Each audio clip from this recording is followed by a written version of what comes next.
बन्द' जालायबावोसो सिनायनायावनो खेबनायखौबो दोनबाय थाबावोसो ओमफ्राय गाबोन मिसेस बड'लेण्ड फेशन श'नि अडिशन दङ उदालगुरि कलेजावहाय आरोना ओमफ्राय आं सान्दों आंबो पार्टिसिपेट खालामनो देग्लाय बोसोरावहाय थांनाय बोसोरनि 2024आवनो आङो पार्टिसिपेट खालामनो नागिरदोंमोन नाथाय जायासै समजों लोगोसे आं खारफालांनो हायासै देग्लायबो जुदि जागोन ना जाया सानदोंमोन आरोना आरो आइयानोबो एगजाम दङ आंनि खामानियाव होसोनो ना फिसानि ना न'खरनि बेबायदि गुलाय गुजायजोंनो बेजों लोगोसे आंहा दखानबो दङना मिथिखादों आं शेयार खालामबाय थाखायो नोंथांमोननो ओमफ्राय थेवबो आङो एसे टाइमखौ आंनि टाइमखौहाय एसे लानानै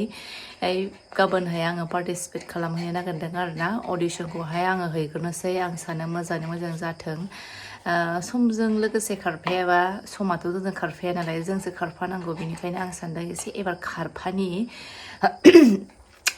टाइमाथ' हास्लाबा जेब्लायबोथ' सोलाबखाया बिदि जाखायो नाथाय आं सानदों आरोना देग्लाय आङो समखौ जेरैखि जाया होसोनो सानदों स' गाबोन मोजाङै मोजां जानानै थांथोंसै ओमफ्रायहाय माखासे रेडिबो खालामनांगौ गाबोननि थाखाय आंहा हमवर्कबो दङ हमवर्कखौ कमप्लिट खालामनानै एगजामबो जानोसै नालाय एगजामनिबोथ' प्रिपेयार खालामनांगोन ना बेखौहाय गाबोन जेरैखि जाया आं अडिशनखौ होग्रोनोसै ओमफ्राय मा रिजाल्ट फैयो नोंथांमोननोबो शेयार खालामगोन निसय लोगोफोर दा होमबा बाय बायनो दा बेखौहाय आङो हमवर्क खालामग्रोनोसै गाबोन लोगो मोनफिनगोन आरोना लोगोफोर जोंनि टंलानिफ्राय उदालगुरिसिम 25 किल'मिटारसो जागोन आरोना ओमफ्राय आयं बिफाबो गैया आयं बिफायाथ' दस्रायावसो दङ नालाय दा आङो सासे लोगोखौ लानानै थांनो नागिरदों मानो होनबा आंबो हारसिं जायोना हजोंहाय हास्लाबा जागोन जाहाथे आंखौ हेल्प होनो हायो हेल्पारबो नांगोन ना थ' बे लोगोआ दोनलांनो नागिरदों लेंखाबाय आङो स्कुटिजोंसो थांनांगोन आरोना बायसान्सनि गाबोन जुदि अखा हायोबाथ' बिराद दिगदार गाबोननि रेडि लोगोफोर नै ब्लु जिन्स ओमफ्रायहाय टि सार्ट व्हाइट कालार ओमफ्रायहाय आं गांनै लादों अबे कम्फर्टेबल जायो आरोना मोनसेया एसे डिजाइना बेलेग बेलेग ओरैनोथ' व्हाइट सिम्पोल टि सार्ट एखेयानो थ' ओरैनो गांनै लाबाय आङो थ' मा नांगौ रेडि खालामसै लोगोफोर दा थांनो रेडि जाबाय आङो दा गस्लाखौ ओरैनो गानथ'बाय आरोना दा चेन्ज खालामहैनोसै अखासो हाबाय दा बोरै थांगोन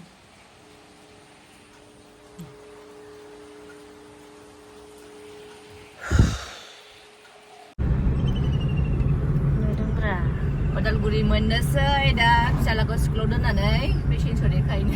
थांसै आरोना आङो आंखौ दाखौ दोननानै फैबाय टाइमाबो जाबायमोन ना जों एसे लेट जाबावबायसो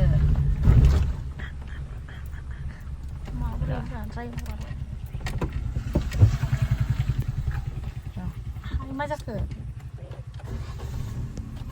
मारै जाखो गारि फैदों दे हनै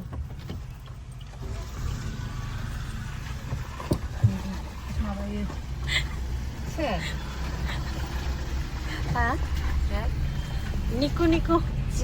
निकु बासियानो सिनाया गारियानो सिंग्रायाव मिनिलायद्राय स्टेसन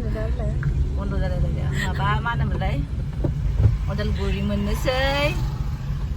ओमफ्रायहाय लकेसनाव जोङो सहैनो नांबावगोनदां 20 मिनिटसो नांबावगोनदां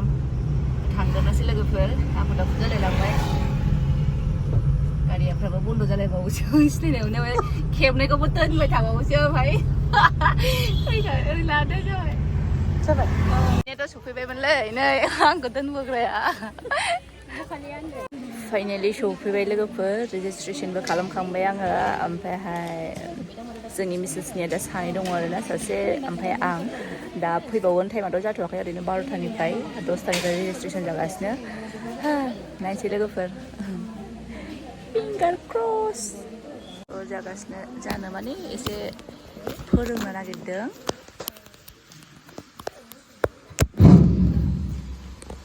Hello. We have talent round today. Ready.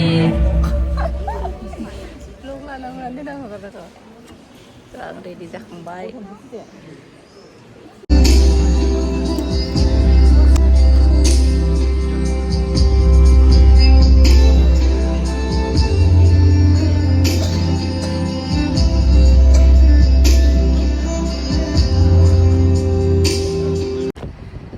आङो दा दखानाव फैफिनलायबाय लोगोफोर मैयाथ' आङो ब्लगखौ लानाय जायासै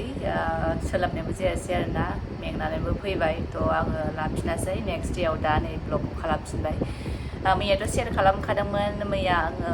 उदालगुरियावहाय कलेजाव आङो अडिशन हैदों होननानै थ' बेवहाय आङो सेलेक्ट जाबाय सेलेक्ट जादों माने जोंना ओरैनो मिसेसफोरनियाहाय अनलि सानैल'खामोन आरो मिस्टारफोरनियाबो सानैल'मोन थ' बिसोरखौहाय जोंखौहाय सेलेक्ट खालामबायानो जों क'क्राझारावहाय सेमि फाइनालावहाय जोंखौ दा थांनो मोनसिगोन आरोना जोङो ओरैनो जुलाइआवहाय 5-6 जुलाइ क'क्राझार कालचार कमप्लेक्सआव जागोन स' नोंथांमोना खाथियाव नायफैबानो जाबाय थ' जोंहा बांसिन गोब्राब जासिगोन हजोंहाय मैयाथ' जेने थेने आङो सहैबाय जोंना ओरैनो सानैल'खामोन नालाय ओमफ्रायहाय हजोंसो बयबो डिस्ट्रिक्टनि फैगोन आरोना कम्पिटिसनावथ' जेननाय देरहानाय थाखायो आंथ' गोदोबो कम्पिटिसन खालामनायाव जेनबोखादोंमोन आरो देरहाबोखादोंमोन एसे एक्सपिरियेन्स दंखायो बाट मडेलाव हाजि देग्लाय फार्स्ट टाइम कम्पिटिसन खालामगोन आरोना थ' एथ'बांबो माने गियाबो होननो हाया आरोना मैयाबो गोसोआ दुब थेवबो आङो गोसोखौ माने स्ट्रं लाखिनानै स्टेजाव गाखोनानै स्पिच होबाय आरोना बहुद इमप्रुभ खालामनांगौ आंनि सायावहाय आंनि वार्क खालामनाय आंनि इन्ट्रडाक्सन होनाय बेफोर आरो माखासे नलेजफोरखौहाय आं लानांगोन आरोना बे 1 मान्थनि गेजेराव 1 मान्थथ' गैला नेक्स्ट जुलाइनि 20-25 जुलाइनि 5-6आवनो जागोन फाइनाला थ' नायनोसै लोगोफोर बबेसिम सहैयो टप 10 सिम सहैबाबो जेबो लस गैया आंनि थाखाय लस गैया मानो होनोबा आं बिसिमाव थांनो हादों बेनो बहुद आंनि थाखाय गोजोननाय आरोना थ' आङो देग्लाय बोसोराव ट्राइ खालामनो होननानै आङो मैया थांनानै आं सेलेक्ट जाबाय आरोना थ' बे माबानि फेशन श'नि भिडिअखौ नेक्स्ट माला लेंहरो गावसोर जेनेबा ओरैनो जुलाइनि 5-6 नालाय बिनि सिगां लेंहरग्रोयो ना मायो खबर मोनथ'वाखै थ' लेंहरबा बिनि ब्लगखौबो लाबोबावगोन आङो लोगोफोर थ' आं दिनै दा दखानाव फैफिनथ'बाय आयानखौबो माबानानै स्कुलाव दोननानै दिनै लेट जाबाय एसे उन्दैया मानो होनबा ओंखारखानायावनो खिनो ओंखारनानै खिनानैसो दोनहैफिनदों आङो थ' जेखियानो जा लोगोफोर नेक्स्ट भिडिअ गोदान भिडिअजों लोगो मोनगोन आरोना ओमफ्राय आंनि दख'नाफोरनि भिडिअफोरखौ नायनो दाबाव आङो फेसबुकाव बांसिन होनाय जायो ओमफ्रायहाय ब्लगखौबो लाबोगोन आङो बेवहाय गोदान गोदान कालेक्सन दङ आरोना नोंथांमोना नायबानो जाबाय आंनि ब्लगखौ थ' दिनैनि भिडिअखौ आं एसेयाव दोनथ'नाय जाबाय बाय बाय